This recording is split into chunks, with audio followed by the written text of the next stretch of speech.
je pense, contrairement à Henri Guénaud, qu'il n'y a pas 2 dangers, mais 3 dangers majeurs en France. Il y a le narcotrafic, l'islamisme et la France insoumise. Salut tout le monde, j'espère que ça va. Donc aujourd'hui, nouvelle vidéo zapping. Aujourd'hui les amis, on retourne sur X, se regarder encore énormément de posts. Comme d'habitude, on ne perd pas de temps, petit like, plein force, petit commentaire pour le référencement. Let's go, on commence avec la première image insolite de la vidéo qui nous vient de Serfia, qui a marqué Flash. Le premier téléphérique urbain d'Île-de-France a ouvert ce samedi, baptisé câble C1. Il relie Créteil à Villeneuve-Saint-Georges en 18 minutes et devient le plus grand téléphérique d'Europe. Il est accessible avec le pass Navigoto.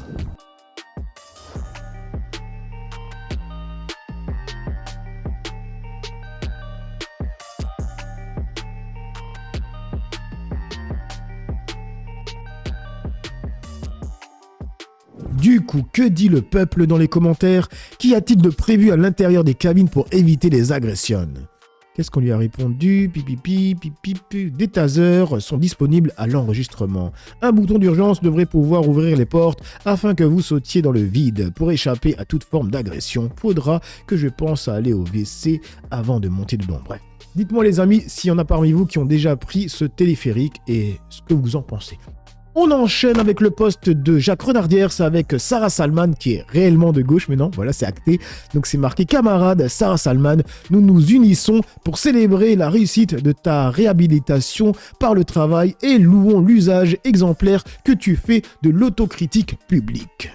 Je viens de voir un article dans lequel il est mentionné que la Cour de cassation avait tranché et que les salariés qui sont malades pendant leur jour de congé pourront demander de reporter ces congés. Franchement, j'aurais vu ça il y a 2 ans, j'aurais disjoncté. Et en plus, j'aurais pas fait dans la demi-mesure. J'aurais été complètement caricatural. J'aurais dit, mais c'est lamentable, c'est des gens qui en foutent pas une. J'aurais été vraiment dans la caricature. Maintenant que j'ai vu, alors je l'ai pas vu pendant 25 ans, je l'ai même pas vu pendant 1 an, mais maintenant que j'ai vu ce que c'était de se lever à 4 h du matin, d'aller trimer comme c'est pas possible pour un salaire misérable, c'est de la survie à ce stade, honnêtement, je me dis, je comprends. Mais c'est même pire que je comprends. C'est que je trouve que pour les métiers pénibles, c'est amplement justifié. Alors c'est sûr, si vous travaillez dans un bureau, c'est moins justifié. Mais parce que en fait, si vous travaillez avec des métiers pénibles, forcément que vous tombez malade pendant vos congés. Moi, je suis jamais malade, mais je fais pas un travail pénible. Donc ceci explique cela. Et en même temps, si vous passez vos congés pour lesquels vous avez travaillé durement à être malade comme un chien, ouais, je comprends que vous reportiez vos congés. En vrai, si je travaillais à l'usine, je le ferais. Donc, je comprends. Voilà, je comprends. Du coup, que dit le peuple dans les commentaires? Blouson Courrèges à 1000 boules, soit un SMIC. Merci pour la leçon de vie, Sarah. Elle découvre la vie avec un blouson à 1000 €. Franchement, les gens, ils sont jamais contents. Quand elle dit de la merde, il lui tombe dessus par rapport à ce qu'elle dit. Et quand elle dit des choses un peu plus cohérentes, il lui tombe dessus par rapport à comment elle est habillée. Franchement, Sarah Salman m'a agréablement surpris. Elle a changé d'avis, n'a pas eu peur de dire qu'elle s'était trompée. Elle est toujours de droite, mais plus humaine et clairement intelligente. On enchaîne avec Tribune Populaire, c'est avec Sarkozy qui était chez Guillaume Play. On écoute. De nous faire confiance une deuxième fois, vous sortez votre livre qui s'appelle Le Journal d'un prisonnier, aux éditions Fayard. Si vous voulez le chercher, je vous mettrai le lien dans la description pour le commander directement. Je sais que vous avez eu beaucoup de demandes d'interview, vous parlez de votre détention à l'intérieur, on va y revenir sur toute l'affaire, sur toute l'histoire. Pourquoi est-ce que vous avez accepté de venir chez nous? Bon, ce livre est sans doute le plus personnel de tous les livres que j'ai écrits. Il est important pour moi. Je crois que je dis des choses que je n'ai jamais dites avant. Oui. Et je n'avais pas envie de multiplier les interviews dans les médias dits classiques, excusez l'expression, parce qu'ils ont été tellement utilisés pour dire des choses que les gens ne pensaient pas, que j'ai voulu faire un pas de côté. L'interview que nous faisons ensemble, ça sera sans doute le seul interview audiovisuel. Je voulais avoir le temps. Je voulais, dans cette interview, redonner l'ambiance qu'il y a dans le livre. Et j'avais pas envie de faire un 20 h, ils m'ont tous invité. J'avais pas envie de rentrer dans le cirque politique habituel. Et je voulais que les gens comprennent que ce n'est pas un livre politique, c'est un livre humain. Et que ma réponse à la violence qui m'a été faite, j'ai voulu que ça soit une réponse littéraire. Sarko, il dit ça comme s'il avait choisi Guillaume Play, donc légende, pour faire une interview un peu plus intimiste. Alors qu'il sait très bien ce qu'il fait, parce que Guillaume Play, c'est une des personnes qui fait le plus de vues en interview sur YouTube. Regardez sa chaîne. Regardez rapidement. Donc là, on est sur Légende. Regardez. Donc la plus grosse vidéo a fait 10 millions de vues pratiquement. Non, 9 millions 2, pardon. Après, 8 millions 1, 6 millions 3, 6 millions 1, 5 millions 9. C'est quelqu'un qui fait énormément de vues quand il fait des interviews. Donc, venir dire qu'il allait là-bas parce qu'il voulait que ça soit un peu... Arrête, à d'autres, hein, s'il te plaît. Y a Alexis Poulain qui dit « L'enfer ». Ensuite, il dit quoi ? L'émission de Guillaume Play a le mérite de souligner le narcissisme extraordinaire de Nicolas Sarkozy, plus près d'une star de cinéma que d'un homme politique responsable. Ne jamais oublier le référendum. Les Français avaient dit non, tout simplement. Et on passe sur Instagram avec ce compte qui s'appelle Justice pour mes 4 enfants. Alors là, c'est un abonné qui me l'a envoyé en message privé. Merci à toi. C'est tout simplement le compte d'une mère qui se bat pour ses 4 enfants. Elle s'est séparée de son mari. Ils ont la garde alternée. Elle a compris qu'il maltraitait les enfants. Ce qu'elle a fait, c'est qu'elle a mis un mouchard dans le doudou de la petite. Et du coup, elle a vu qu'il faisait de l'inceste avec la petite, les mecs. Du coup, avant de vous passer la vidéo où elle raconte tout, je vous montre juste qu'elle a fait une cagnotte. Attendez. Alors, ça rame un peu. Voilà. Et vous pouvez voir que ils ont déjà récolté 17 895 €, tu vois. Il y a même quelqu'un qui a donné 2000 € il y a 5 jours. D'accord, les mecs ? Attendez, on va aller sur la vidéo qui est juste ici. Let's go. Ça a été assez insoutenable pour moi en tant que parent d'écouter en fait les sévices de mes enfants. J'ai 4 enfants, aujourd'hui ils sont âgés entre 4 et 11 ans. J'ai quitté mon ex-mari pour des faits de violence physique et psychologique, principalement sur les enfants. Et sous conseil des gendarmes de l'époque, puisqu'ils ont intervenu à plusieurs reprises au sein de notre domicile, j'ai fait effectivement une plainte pour violence physique et psychologique sur mes enfants. Ce qui par la suite a valu un rappel à la loi par le procureur au père et un stage de responsabilité parentale de 48 heures. Les enfants se rendaient à son domicile un week-end sur 2 et la moitié des vacances scolaires. Mes enfants revenaient en fait complètement amorphes. Ils revenaient avec des bleus, des ecchymoses. Donc moi j'ai continué en fait à alerter les institutions, et notamment les institutions policières. Je pensais concrètement que la justice allait protéger mes enfants d'un père violent, maltraitant. Ça n'a pas été le cas puisque j'ai dû continuer à faire une coparentalité pour respecter l'ordonnance du juge aux affaires familiales. Et puis il y a eu la révélation ensuite de ma fille de 4 ans à l'époque qui me révèle des faits d'inceste avec ces mots d'enfant. J'ai décidé à ce moment-là de mettre un enregistreur espion dans le doudou de ma fille à l'époque. Je découvre vraiment une maison des horreurs. Ça a été assez insoutenable pour moi en tant que parent d'écouter en fait les sévices de mes enfants. C'est que des pleurs toute la journée, c'est des humiliations, c'est des insultes. Le père se rend dans la chambre de ma fille et lui dit en pleine nuit je viens te faire un massage, ça va pas durer longtemps. On entend ma fille qui lui répond non je ne veux pas. Il va contre son consentement, il va vaquer à des occupations incestueuses et ma fille hurle de douleur et elle dit mais je ne veux pas, ça fait mal, arrête. Et en fait ça dure pendant un long moment. Les forces de l'ordre ont écouté. Bref, donc voilà les mecs, hein, si vous voulez donner de la force, vous avez le nom du compte quoi. Du coup, on enchaîne avec Macronard FM et c'est marqué « Si vous n'avez pas vu Bardella chez BFM TV, voici l'essentiel. Son coach a dû passer un sale quart d'heure. » En réalité, 0% de taxes. Oui, moi, ça me fait rêver, hein. Mais qui va payer ? Vous êtes encore très mi-figue, mi-raisin. On va soutenir, mais sans soutenir. On va en même temps couper les financements. Il y a un panel de mesures qui ne seront pas réalisables. Vous voyez pas comment on pouvait faire baisser les impôts, augmenter les fonctionnaires, que l'État dépense moins, que l'on monte les retraites. En fait, mis bout à bout, je vous avoue, pour moi, l'addition n'y était pas. Mathématiquement, ça marche pas. Vous essayez de faire plaisir à tout le monde. Il y a beaucoup de chiffres dans le contre-budget. Je doute de votre capacité à aller les chercher. Et les mesures ne sont pas au niveau des enjeux. Dans votre contre-budget, je n'ai pas vu de mesures concrètes. On a besoin, mais en effet, vous êtes une coquille vide. Si vous baissez la TVA, qui est-ce qu'en profite ? Les produits qui sont importés de l'étranger. Carrefour, qui a vu une TVA zéro et les prix baissés ? Qui ? Mais vous avez une attitude qui me surprend pour l'Ukraine en disant en plus que M. Trump veut la paix. C'est une blague ou quoi ? Monsieur Bardella, s'il y a une chose que, en effet, je dois apprécier chez vous, c'est le fait que l'hypocrisie est une couleur qui voit très bien. Alors ma communauté est très réceptive justement à ce que vous dites, mais moi je ne tombe pas dans ce jeu-là. Je ne voterai pas par exemple pour quelqu'un qui à 18 ans faisait la queue pour prendre une photo avec Jean-Marie Le Pen, pour quelqu'un qui en 2023 disait je ne pense pas que Jean-Marie Le Pen soit antisémite. Je voulais dire qu'une partie justement de la communauté n'est pas dupe. Il a pris cher ces derniers jours, Bardella. Du coup, on passe sur le compte de JB qui a marqué l'économiste Anthony Morlet, la vie d'Ali, en quelques mots résume le RN avec justesse. Le RN est aphone sur plan économique, il n'a pas de colonne vertébrale, il cherche à faire plaisir à tout. Autrement dit, ce sont des incompétents qui vendent du rêve aux Français. On n'y voit pas clair et c'est un parti qui est quand même aux portes du pouvoir. C'est la première fois qu'on a un parti présidentiable qui est aphone sur le plan économique. C'est-à-dire qu'on n'a pas de colonne vertébrale. Dit autrement, quand on regarde le contre-budget, il cherche à faire plaisir à tout le monde. Donc ça, c'est un vrai problème, parce qu'on se dit à la fin, ça ne boucle pas. Donc on a un vrai problème, c'est qu'au fond, le Rassemblement national nous dit on veut faire des baisses d'impôts sur les ménages, en particulier baisser la TVA. S'il y a un seul impôt qu'il fallait augmenter aujourd'hui en France, ça serait précisément celui-ci, parce qu'il tape pas le Made in France, mais aussi les importations, alors qu'à l'inverse, les autres taxes, notamment sur le capital et sur le travail, ça pénalise le Made in France. Et puis on voit bien que du côté des entreprises, il y a cette volonté de baisser les impôts de production, avec quelque chose d'assez étrange de dire on va surtout protéger les petites et moyennes entreprises et à l'inverse aller chercher plutôt de l'argent sur les grandes en oubliant que ce sont les grandes qui irriguent aussi les petites. Donc les entreprises, faut pas les voir de manière binaire ou segmentée d'un point de vue de la taille. Donc honnêtement, c'est très flou. Moi, je pense que le rapprochement est surtout lié au fait qu'on n'y voit pas clair et c'est un parti qui est quand même aux portes du pouvoir. Et aujourd'hui, c'est le flou. Ça, c'est un vrai problème. Et on continue avec Jordan Bardella et là, c'est Roselyne Bachelot qui va l'humilier. Regardez-moi ça. Une question à Donald Trump. Où est-ce qu'il trouve toute cette énergie aussi? Vous répétez là. Là, elle lui dit ça parce que juste avant, il a dit la même chose quand elle lui a posé la question sur Sarkozy. Vous allez le comprendre quand je vais vous montrer un montage juste après. Là, un petit manque d'imagination. Elon Musk. Dans le tirage de pompe, là, ça fait Il tire des pompes à Donald Trump. Bah évidemment. Je vous trouve bien inélégante, Madame Bachelot. Non. Non, mais c'est... Pourquoi est-ce qu'il déteste? Pourquoi est-ce qu'il nous déteste? Il a le mort. Il est comme ça, c'est trop... Il a le mort. Il a vraiment pas d'humour. Hein. Une question à Vladimir Poutine. Où trouve-t-il toute cette énergie?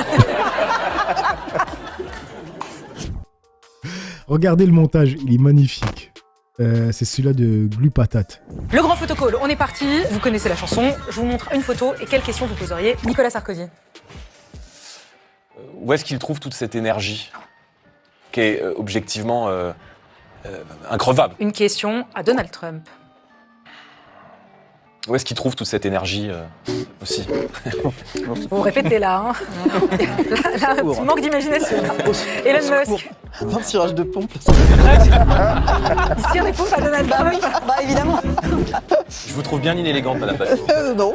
Une question à Vladimir Poutine. Où trouve-t-il toute cette énergie? Jusqu'où va-t-il aller?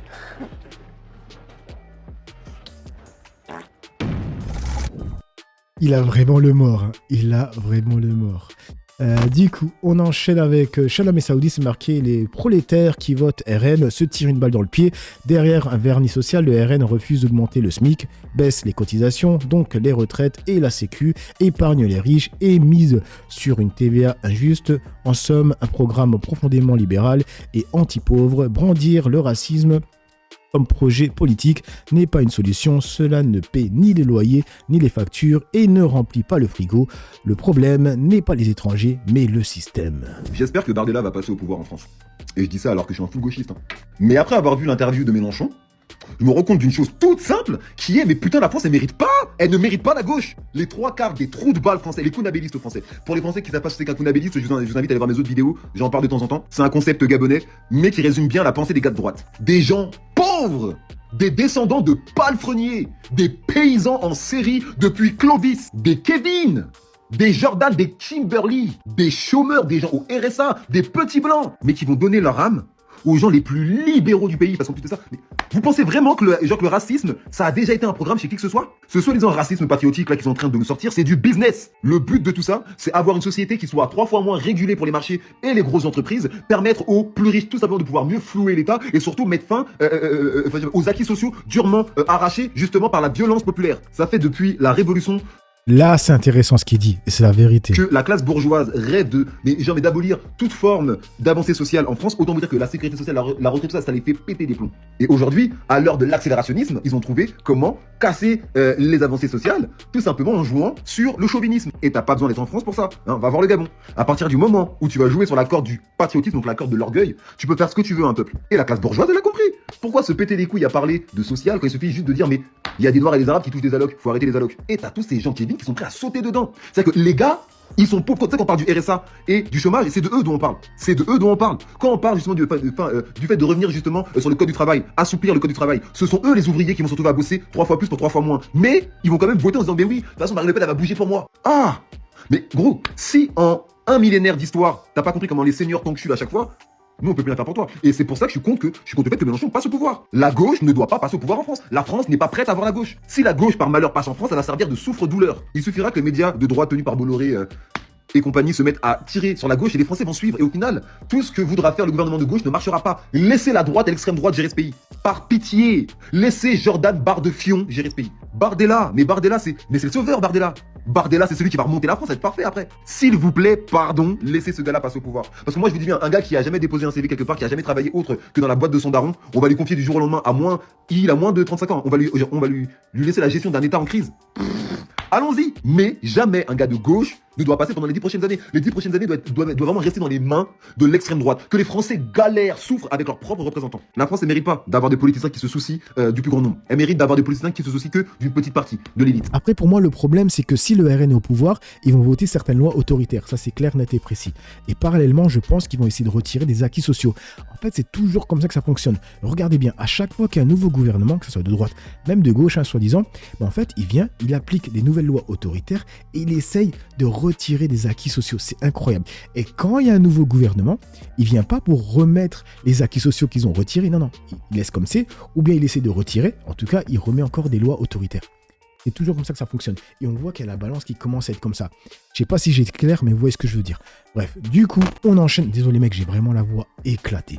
Donc là, on est sur les incorruptibles. C'est marqué Dieudonné. Éric Zemmour, c'est un rappeur. Tout simplement pour dire que c'est un menteur. Tu vois, par exemple, Éric Zemmour, il me disait la semaine dernière que lui, il était pour une liberté d'expression totale. Mais j'aurais aimé qu'il soit en face de moi pour me le dire. Alors, comment se fait-il que lui, il a été condamné aussi, lui, il puisse encore s'exprimer un peu partout, et moi pas? Moi, j'aurais plein de choses à lui dire, Éric Zemmour. Je veux dire, c'est très intéressant. Grand défenseur de la culture chrétienne, c'est extraordinaire. Je trouve que c'est magnifique, quoi. Moi, je suis chrétien, j'aimerais lui parler de Jésus-Christ, voir un peu ce qu'il en pense. Voilà, dans la liberté d'expression totale. Éric, qu'est-ce que tu penses Jésus, c'est qui? Mais tu salues cette... Ah mais moi je ne déteste pas Zemmour, mais c'est juste que il est, pour moi, c'est faux. Il est autorisé, Zemmour. Il n'est pas interdit. C'est pas vrai. On n'est pas au même niveau. Lui, il est encore, si tu veux, il joue dans ce petit milieu policé, il joue la racaille. Mais il est dans le système. C'est un homme du système. Il a grandi dans le système. Et il vit dans ce système. C'est très facile de neutraliser un Zemmour. Hein. Tu lui coupes le robinet de sa banque, tu lui fonds ses assurances, ses machins. Il n'y a plus d'Éric Zemmour. Parce que comment il faut qu'il aille après sur le terrain. Il faut qu'il aille. Voilà.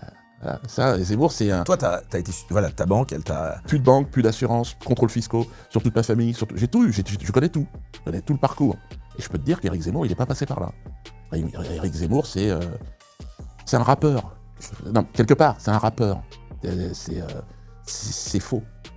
Même s'il commence à y avoir des vrais rappeurs là, qui commencent à sortir. Mais bon, c'est des showbiz, quoi. C'est showbiz, c'est bon. Et on passe sur CNews avec Éric Nolot qui a dit « Il y a 3 dangers en France, l'islamisme, le narcotrafic et la France insoumise ». Je pense, contrairement à Henri Guénaud, qu'il n'y a pas 2 dangers, mais 3 dangers majeurs en France. Il y a le narcotrafic, l'islamisme et la France insoumise.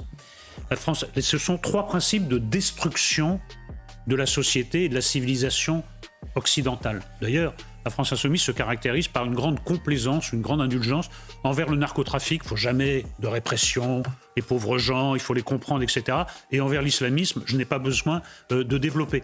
Donc, j'ajoute un danger. Ces 3 dangers se tiennent la main et je comprends que Mme Aubry ne veuille pas qu'on l'entraîne sur ce terrain, puisqu'elle est elle-même la preuve, tous les jours, que ces 2 dangers qui en fait menacent la France sont soutenus par une force politique organisée.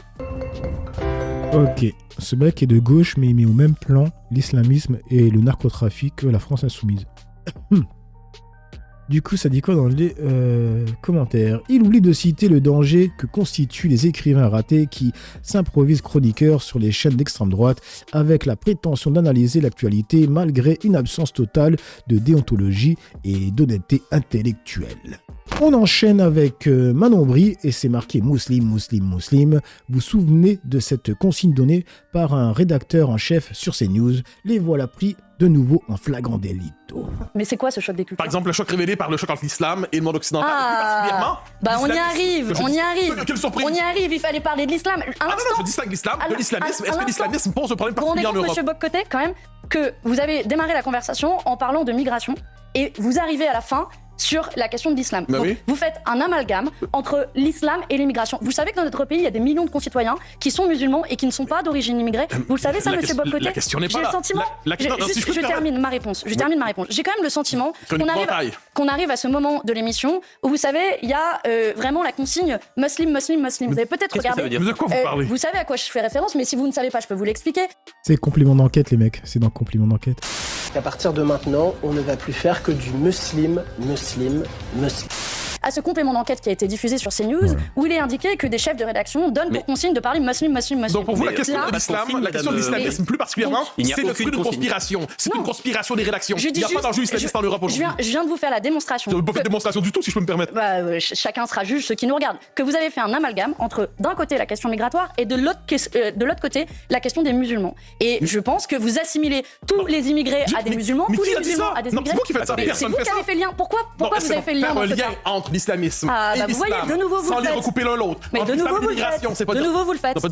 Et on enchaîne avec CNews encore, et c'est Caroline Hernan qui dit « Il n'y a pas de violence sans pensée. On assiste en Occident à la banalisation d'un discours de haine qui prend sa source dans l'idéologie islamiste. » Oui, mais je crois que le dirigeant même de la communauté juive en Australie, à Sydney, a indiqué que, je cite, cette tragédie était tout à fait prévisible.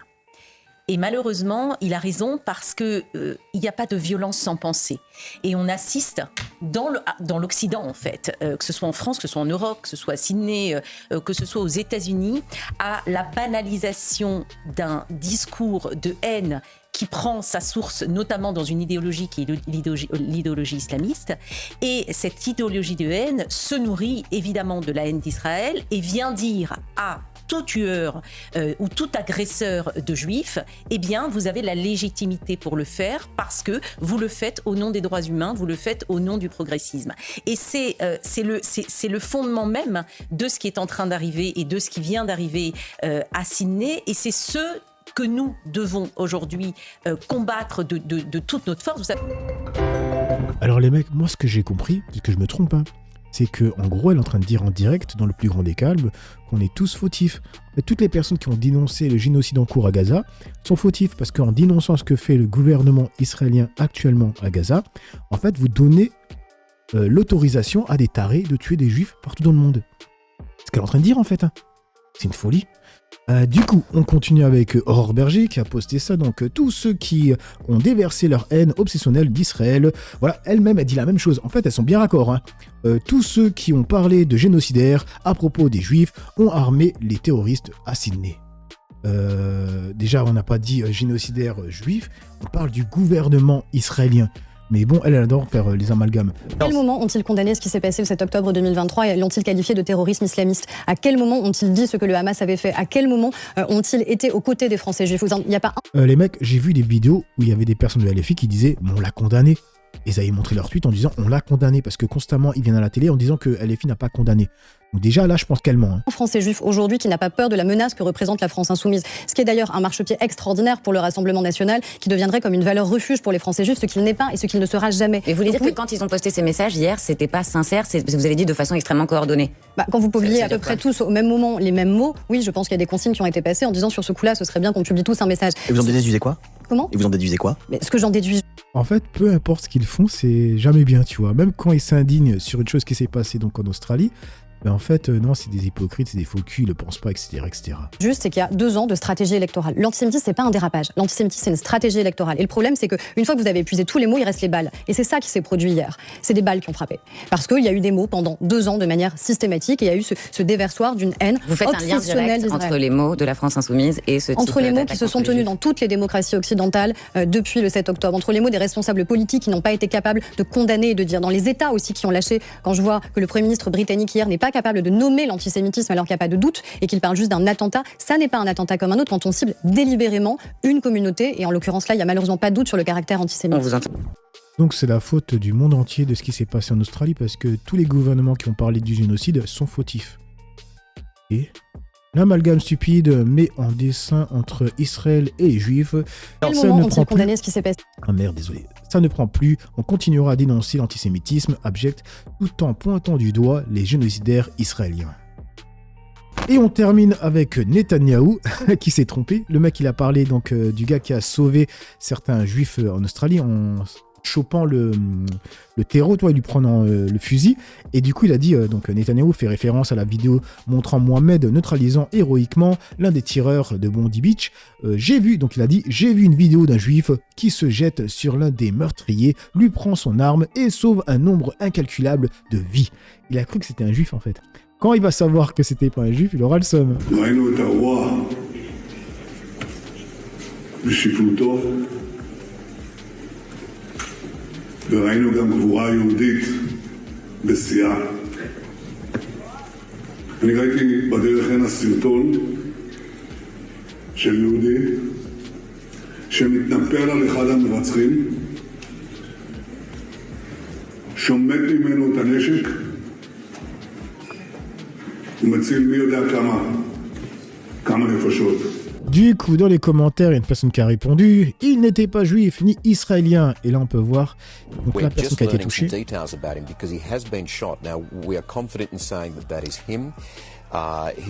Donc voici la vidéo de Mohamed El Ahmed, un homme de 43 ans, père de 2 enfants, qui a été salué comme un héros par le Premier ministre australien pour avoir désarmé l'un des tireurs, Bondi Beach, etc. Et d'ailleurs, j'ai vu un tweet qui est passé, je ne sais pas si c'est vrai, comme quoi ils ont récolté 400 000 $ pour lui. Hein. Bref, donc voilà les mecs pour cette petite vidéo zapping réaction. Dites-moi ce que vous en pensez, un espace commentaire dans la joie et la bonne humeur, sans insultes comme d'habitude. N'oubliez pas le petit like pour la force, petit commentaire pour le référencement. J'ai assez parlé pour le peu que j'ai parlé avec ma voix éclatée. On se dit à une autre vidéo. Ciao tout le monde.